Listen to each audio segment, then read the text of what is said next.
Hello, I'm Grace Trafton of The Better Part.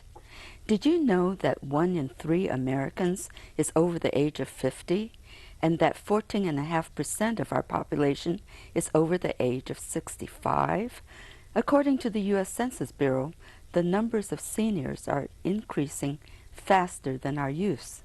So this might be a good time to explore some of our ever-evolving definitions of retirement, which is being redefined by each generation. Stay tuned.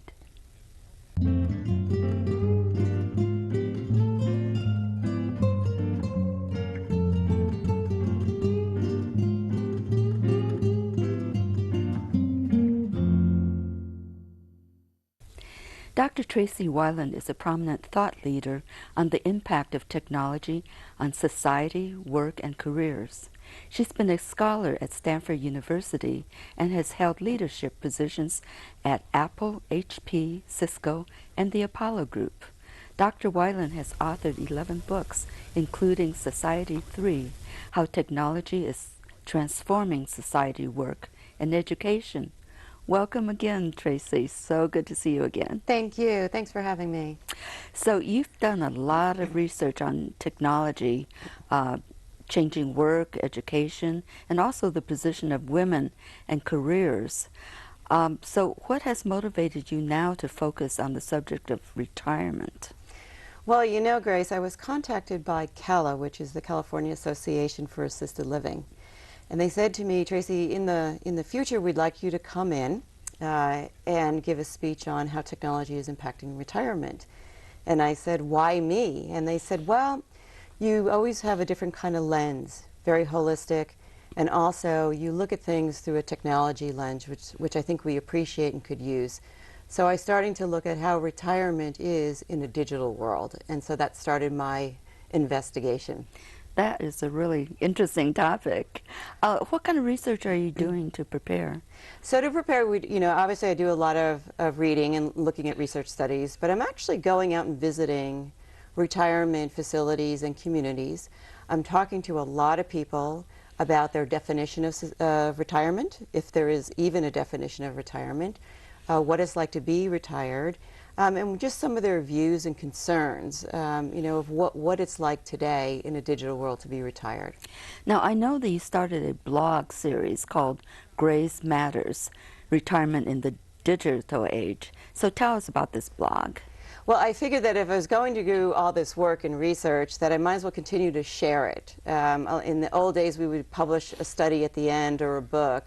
But today we're in a digital world, and so I wanted to create a blog and just continue the dialogue with people so that as I find out things and share things that they can read it, and then also maybe they'll also contact me and share back, what are top of mind issues today, because it's very different today than in the past. Oh, absolutely different. So what are some of your initial findings? Well, at a macro level, I have to say, extreme longevity, which is the fact that we are all living longer. And a lot of us did not expect it.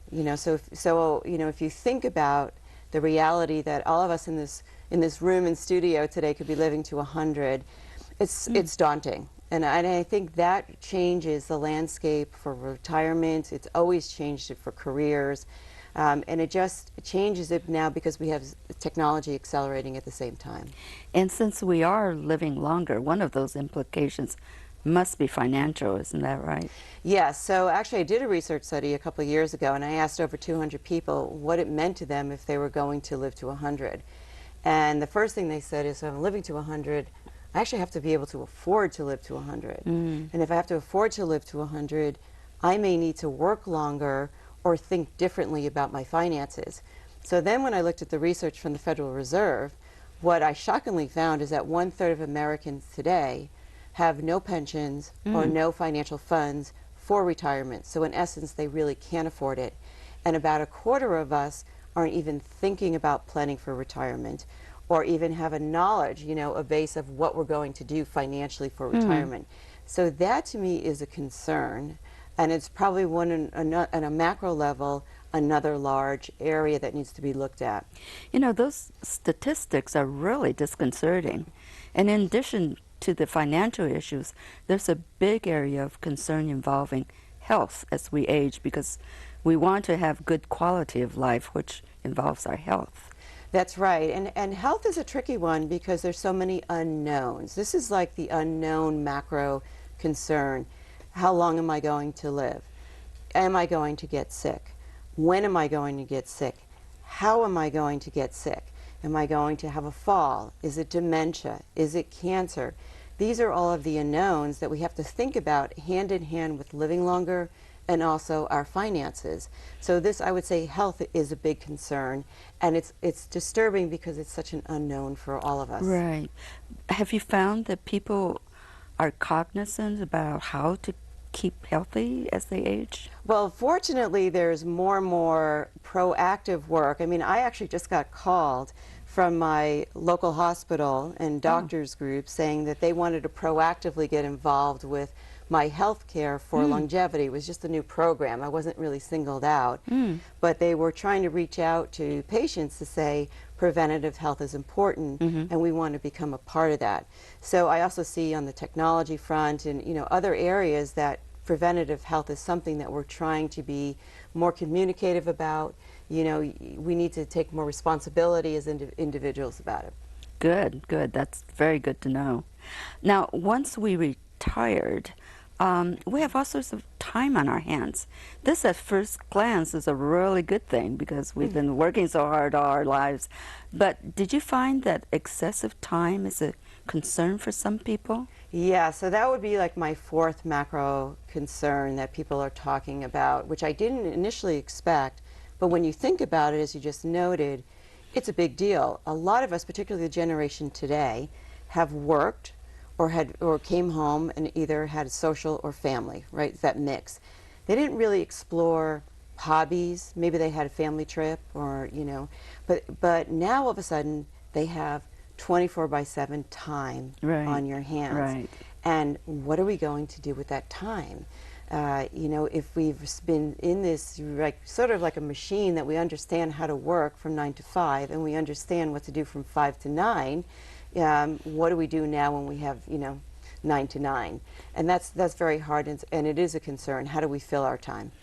Is there a large proportion of people who have a problem with excessive time? Well, what I'm seeing is that there's a lot of studies coming out on how emotional concerns about if people aren't socializing, if people aren't active, if people are not utilizing their time in a meaningful way, this can lead to being depressed, homebound, isolated. Right. And so, yes, I think people are trying to think through, particularly the boomer generation, how am I going to design my time in retirement in the future and give some thought to it.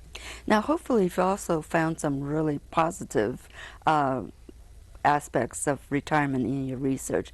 Tell us about that. Yes, I think that, well, one is technology, that it's facilitating how we spend our time, quality of life in so many ways. And I hope to come back and talk about that in the future because it's such a big area. The second is medicine. There's accelerated movement in medicine, on how can we cure cancer faster? What are some solutions that we can come up with for someone, for example, who's paralyzed and use robotics to give them a new body and have them move? How can we prolong people's life, staying at home, not having to go into full care facilities? And so I think medicine and technology are very positive areas for us to look at. So let's go back to longevity and how that impacts retirement and the options that we have. Well, that's sort of exciting too, because there are so many options. When I first looked, I said, oh my God, I'm thinking of Seinfeld's parents or a nursing home experience. And then the doors came open to me. There were so many options that people are actually exploring and doing today for retirement. That in itself became just a top-of-mind area for me to look at. And that's exciting because I think that's, again, really the boomer generation, which is saying, I'm going to do this completely different. I really want to grab it by the horns. And they're doing some really interesting and exciting things. So what are some of the examples in California? So California is unique, and when I talk to people in the local area, what's top of mind for people who live here is the cost of living, coupled by that we're in a bubble again. In Silicon Valley, technology goes in bubbles like every other industry, And we are in a big bubble right now. So people who are owning homes or have condos and maybe don't have retirement funds are seriously looking at, what should I take advantage of the bubble? Mm-hmm. So one woman said that she's actually a consultant. She's working, but her daughter lives in Oregon, and she's opted to rent out her condo, her one-bedroom condo, for a lot of money, and go live with her daughter and base there as a consultant so that she can start to build up the savings. Another couple told me that they had this house for a long time up in San Carlos, and they're exploring selling it and then moving outside of California to a lower cost place, such as Austin, because there's a lot of technology jobs there. Another woman told me that she was actually going to do a reverse mortgage on her home because she wants to stay at home. And what she's using the money for is really retirement, but also retrofitting her house for the future, which is making wider hallways, making sure the bathroom can be, wheelchair compatible or walker compatible, putting in extra bases and bars, and also looking at the flooring. So really, how can I make my current home retirement proof? Right. And another couple told me that they actually had one house, which was the large one they live in, and then a small one that they rent. They decided, because the large house was in the ideal zip code right now, that they're going to sell that house, use the money for their retirement nest egg, since they didn't really have enough, and then move into the smaller home, almost like their own downsizing. And instead of renting it out, that would be the one that they would move to. So there's a lot of different thought process going on right now in California of, what do we do? Should we take advantage of the bubble? Right. Yeah, we're fortunate. Yes. If we're homeowners in California. That's right. Actually, I was reading that real estate companies now are actually proactively also building homes to be more retirement proof. So they're going ahead and making the wider hallways and doing a lot of the things, the zero bench on the, on the showers, so that they can start to think through in advance retirement, so that we don't have to do it. Yeah, that's good. Very, very good sales angle there. So what are some of the options out there other than staying at home? So, that was, to me, very fascinating. So the one I read about was, you might remember Betty Davis lived in a hotel for her retirement. Well, sure enough, a lot of people are actually looking at hotels as long-term stays for retirement. And when you read into it, it's you have a room, you get house cleaning, it's somewhat social because there's new people every day, there's restaurants, there's room service, a lot of them have fitness centers, and they're located in interesting cities. And so people, I was reading about people who are actually patching together, either staying at one long-term hotel or actually patching together, moving to different cities and staying in a hotel as part of their retirement experience, because it is like a home, it's just a home on the road. Yeah, you have to be able to afford a hotel, however. Yes, well, some hotels actually have these residential programs now where you can rent, almost buy in like a timeshare, and then rent out your hotel room. They have different hotels that are more, budget conscious, where you can actually arrange a long-term stay. So it's an interesting twist on retirement. That is interesting. So there's some very specific theme retirement communities which aren't for everyone, and hotel is one of them. What are some of the others? So I think golf. I mean, golf was one of the first types of retirement communities where we would go and live and buy either smaller homes or homes and condos, all focused on a common interest. And I think that's what a lot of retirement communities are looking at. Can we offer shared interest in a common hobby or interest? So golf is a big one. The clubhouse. Some have built-in tennis courts as well, and also swimming pools, and having family nights or social activities such as, dancing or ballroom night or comedy night around the whole community. But the idea is, can we move groups of people into situations that are fun for them, where they can, be together? And golf is one of the first ones. Absolutely, so many golfers around. Now, there are some universities also getting into retirement communities, isn't that right? Yes, so actually I met some retirees who told me that they were connecting to the local universities because learning never stops. One was very interested in art history, another one was interested in German history because that was her ancestry, others in politics. So then I started to look in our universities getting involved in retirement communities, and there are. Notre Dame, Dartmouth, a lot of these universities are connecting to the local retirement community. offering free courses or different kinds of programs. Even Stanford has a program for retired fellows Oh, really? who want to continue to do research. So we're seeing that increasingly universities are realizing that because you're retiring, you're not going to stop learning. Hopefully not. In fact, you have more time now that you Right. actually might want to pursue Right. some of those interests that you never had time to do before. Right. And so they're starting to open their doors. And I think that's a fascinating area, because I would actually be interested in something like that. Yeah, I think it's very important for retirees to keep mentally active.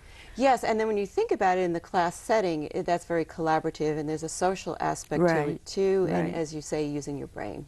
So we're fortunate, living here in Silicon Valley, to have wine country close by. Now that seems like a great place for a wine lover's retirement. Yes, and in fact, I was talking to a retirement community up in our own Santa Rosa, and that was one of the areas they said that a lot of retirees do love wine and food, and had a vision of moving into the Napa area, Sonoma area. And so they built a retirement community up there, and it is attracting many retirees who love food and wine, and it's a common interest because you can go to wineries together, you can go to Right. events together. So as I looked further, I saw that there are many wine countries. They're in Oregon, they're in Texas, there's even New Jersey as a wine country, and that there are communities also starting up there for the same exact reason, finding commonality of people, hobbies, and interests. So you're finding retirement communities in all of these wine areas? Yeah, and that's what's interesting, is because, they're really starting to hone in on what do people like to do with their spare time, where are their hobbies and interests, and can we develop communities of interest around that. Now some retirees just love to travel, and I've heard that some even live full-time or part-time on cruise liners. Yes, that prompted me because my parents actually love to travel. They spend a lot of their retirement time, they're both just reached 80, traveling, and they have taken a lot of cruises over the years. And so they started to investigate, what if we became one of those retirement couples who actually lived on a cruise line? Because they were looking at the costs, and they're saying this is quite efficient because you get a room and board, right? And you get to see new places, and people actually do have their entire retirements on cruise liners. So as an experiment, they did it for 2 months. They booked, and they love international travel as well. So they booked 2 one-month-long trips, starting from the same port, and then they went off for a month, went to the port, and then went on the other experience so that they could see a lot of the world. They said it wasn't for them. They said that some of the things, it gets tedious. It's a lot of time on the water. The rooms can all of a sudden feel smaller and smaller. Right. And also you sort of want to just get to dry land. So some of the models that other people have used is, why don't I get an apartment, maybe in a major port like a Miami or San Diego, and then do a lot of cruises. And I met a gentleman who's doing exactly that. He lives down in Southern California, and he takes 7 to 8 long cruises a year, and actually has a community now that they schedule them together as part of their retirement. So it's part land and part on the water. That sounds ideal. It is, because also when you think about it, there's medical care, and you have your food, and you have social life there, and you have entertainment, and then you also have stops.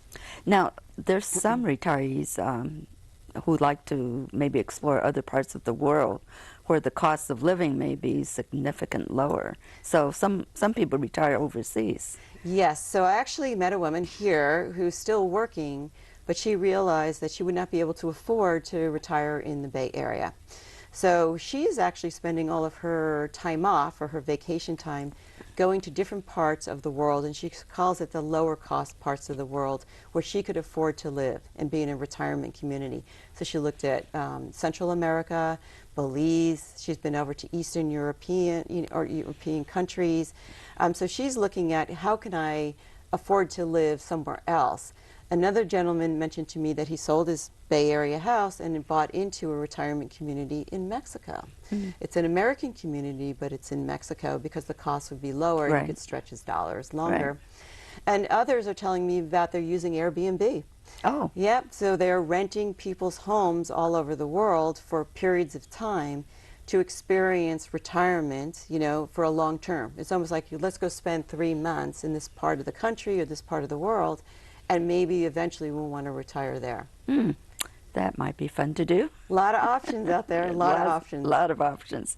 Now, there's a portion of the retirees who are single, and they may be interested in meeting other single people. So how easy is it for singles over 50 to meet one another? So as I read up on what to do as a retirement person, or 50, I would just say 50 plus, right. And I'm single, what do I do? And a lot of the research that I'm reading is there are cities where there are larger groups of people who are 50 plus. And the first one that comes to mind, of course, is Miami, Fort Lauderdale, San Francisco, New York. And so what they were saying is if you are 50 plus and single and you really do want to meet a partner and settle down again, then you may want to think about moving to cities that have, or communities that have, large populations of single people. So now there's charts coming out saying, you know, here are the top 10, here are the top 20 communities where you have 50 plus singles. Very good. So you have to do a little bit of research ahead of time. Now, retirement these days doesn't necessarily mean you retired from the world of work, because it comes in, you know, retirement comes in different flavors. And some retirees might be driving trucks, for instance, or working for Uber. That's right. And I think the reality is that a lot of people don't want to retire from the formal workforce. They still want to be active in doing something, and a lot of us need to make money. And so that was interesting on the long-haul trucks. And I know that from my career research that this is an area where there's a shortage. There's a shortage of drivers because people don't want to go across country for long periods of time driving Mack trucks pretty much. But retired couples do, because retired couples can get paid, switch off the driving, and actually use it as an adventure to see parts of the country. And so this one is very interesting if you like to drive and are comfortable driving trucks and you want to travel with your partner. On the Uber side, and I'm a heavy power Uber user, I use it all over when I travel. And I would say about 50 to 60% of the drivers who I get are retirees. Oh, really? They're using it as a way to get out of the house. They're using it as a way to have social, because a lot of our Uber rides are very social, and they're using it as a way to make, you know, get extra income. Interesting enough, I was in LA, there was a new concept called Uber Carpool. In an Uber Carpool, a driver can pick up more than one passenger. Oh. And the passenger, as long as you're moving in the same direction and you're getting picked up in a local area, and it's cheaper. It was much cheaper for the person riding. Right. So it's like a shuttle. It's like a shuttle. It's like $5 in the city. In LA, it was a flat fee of $7 because I was trying to get from Beverly Hills out to Santa Monica. So I did Uber Carpool. Well, sure enough, I got picked up. There were two other people in the car. The driver was retired. He was a retired engineer from the Air Force. But the two women that we picked up were UCLA PhDs in neuroscience. Can you imagine me, how excited I was to meet two these young women in their 20s who were majoring in neuroscience. Well, the four of us, it was a party. Oh, my goodness. Our whole ride was really enjoyable, very social, and we just had an incredible experience. Now, I can't say that'll happen for everyone, but what I found is that a lot of these drivers use the Uber experience as a way to socialize. That's wonderful. You were very fortunate. I was very fortunate. And actually the women, it was so interesting because one went to USC, one went to UCLA, and I talked about Stanford. And everybody in the car was STEM, you know, science, technology, engineering, and math oriented. That is fantastic. Yeah, I saw on TV recently this grandmother who decided to become a Uber driver, so. Oh yeah, it's really a lot of fun, and if you pick your hours wisely, I mean that's what a lot of the retirees say, is, you know, do during the day. You're going to be guaranteed you get business people, moms, or moms with kids, or people going to the airport. And so quite frankly, they sort of define the hours that they want to work, but you have to remember you also have to like to drive, right? Because you could be taken off into the city, so you have to be comfortable, as one said, with the hills. So you have to think about, you know, the location and the hours that you work. So it's pretty safe most of the time? Yeah, because your whole trip is tracked, you know, on GPS. Oh, I see. So if anything happens, I mean, it's basically being recorded. And all of the drivers have to go through checks.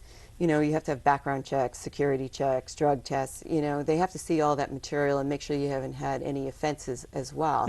So it's actually safer than a taxi driver experience. There's so much more to talk about on this subject. And I want to say to the audience, too, if you have stories to share or other topics of concern, please do contact Dr. Tracy Wyland through her website. There's so much more to talk about that I think we should do another program on this topic. Yes, and it really is, it's just from meeting people and them giving me the ideas of what they're doing and how they're defining retirement has gotten me very excited about the subject.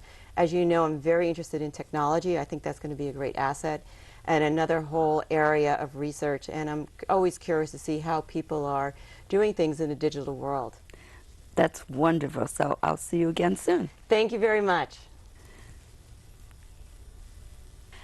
Thank you as always for being with us, and remember to also watch us on YouTube and Roku.